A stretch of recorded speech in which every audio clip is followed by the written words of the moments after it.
জয় নিতাই।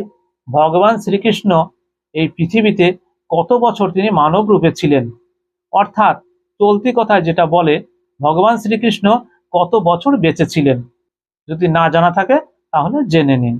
হিন্দু পুরাণ অনুসারে ভগবান শ্রীকৃষ্ণ মর্তলোকে 125 বছর বেঁচে ছিলেন। কিছু গ্রন্থে তার জন্মতিথি হিসাবে 3102 খ্রিস্টপূর্বাব্দ এবং মৃত্যুতিথি 2977 খ্রিস্টপূর্বাব্দ বলে ধরা হয়। তবে মহাভারত অনুসারে শ্রীকৃষ্ণ জরা নামক এক ব্যাধের বিষমাখা তীরে আহত হয়ে মৃত্যুবরণ করেন। ভাগবত পুরাণ অনুসারে 89 বছর বয়সে শ্রীকৃষ্ণ একজন শিকারীর তীরের আঘাতে মারা যান। পদ্মপুরাণ অনুসারে শ্রীকৃষ্ণ 125 বছর বয়সে কৃষ্ণ একজন শিকারীর তীরের আঘাতে মারা যান। শ্রীকৃষ্ণ কত বছর বেঁচে ছিলেন তা নিয়ে বিভিন্ন পুরাণে ভিন্ন ভিন্ন মতামত পাওয়া যায়। তবে 125 বছর বেঁচে থাকা ধারণাটাই আমাদের মাঝে সবচেয়ে বেশি প্রচলিত।